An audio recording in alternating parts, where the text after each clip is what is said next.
नमस्कार.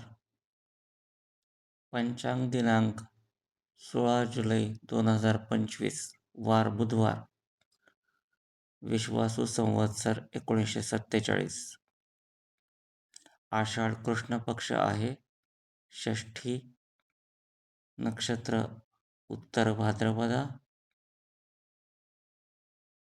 चंद्र राशी मीन आहे. गुरु राशी मिथुन आहे. शुक्र राशी वृषभ आहे. राहू काळ दुपारी 12:45 ते 14:23 म्हणजेच 2:23 पर्यंतचा राहू काळ असेल. या काळामध्ये कोणतेही शुभ कार्य करू नये अथवा दुसरे कुठलेही महत्त्वाचे काम करू नये. धन्यवाद.